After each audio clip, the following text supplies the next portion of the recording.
What you see is not always an equal to the truth. Sometimes, you're just looking at part of the truth. Maybe something is limiting your vision, which only allows you to look at part of the reality. I'm not lying.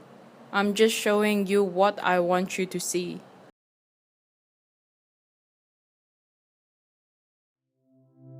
According to agenda setting theory, media does not tell you what to think, but it tells you what to think about.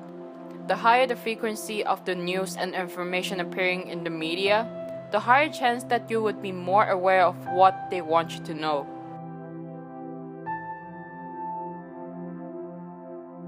The greater media coverage would bring you a bigger audience and more attention from the public, which means you're becoming more successful. For example, if you want to become a successful YouTuber, you need a huge group of audience to subscribe to your channels. Similarly, politicians measure the success based on how much news media attention they attract, thus influencing the coverage of the public sphere. According to Rubin and Kozelenka, the government has found ways to limit access to information and is able to select specific timing to release public announcements. This makes it a great tool in framing both reporting and commentary within the public sphere. The Canadian media system is dominated by a number of large companies that control most of the newspapers and magazines, as well as most radio and television services, specialty channels, cable and satellite systems, and wireless internet providers.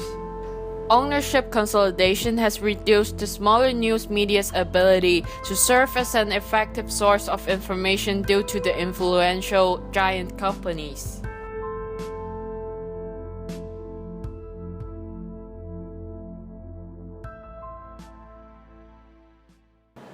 According to the definition of Fletcher, in order to achieve a healthy public sphere, news media has to perform a few social responsibilities. This includes providing sufficient information about the government and politics in order to let citizens participate in the political process, as well as presenting a wide range of point of views on public issues to facilitate debate. One may argue that the internet has become an alternative of traditional media. However, traditional media, especially major TV news and daily newspaper, is still the most effective vehicle to attract the majority of audience.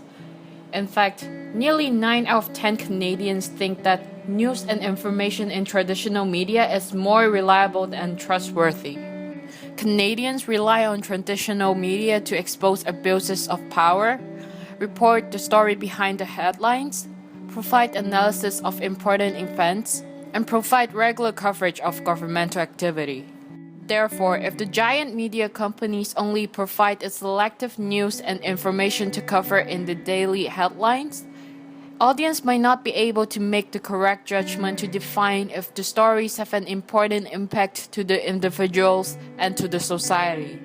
In this research, one of the main questions is to find out whether the news media fails to provide the public with enough information about issues that affect their daily lives. They analyzed 2 major political events in 2011 in order to answer the questions. For each news story, they analyzed the amount of information by the amount of facts, the context, and their analysis that advances a reader's understanding of the issues. The analysis is going to tell how much news Canadians have to watch or read through before finding the information useful. Unfortunately, the news coverage they tracked was found not very informative, according to the result. Only 23% of the government legislation stories examined were classified as very informative.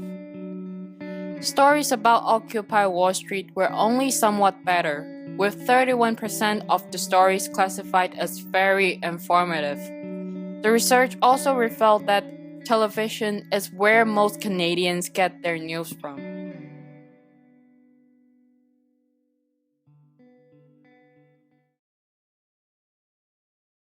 So now I'm on campus and I'm like walking around and ask people if they heard about Bill C-24. Have you heard of Bill C-24? Yes.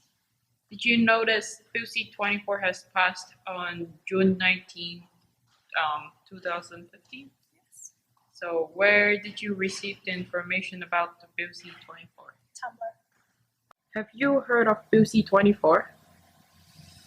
I'm not too good with the numbers, but no, I'm gonna say no. Okay. Have you heard of Bill C-24? No. Have you heard about Bill C-24? Vaguely, but I haven't really read much about it or heard much about it, people talking about it. Have you heard of Bill C-24? And I have not heard of Bill C-24. I've not kept up with Canadian politics, I'm afraid.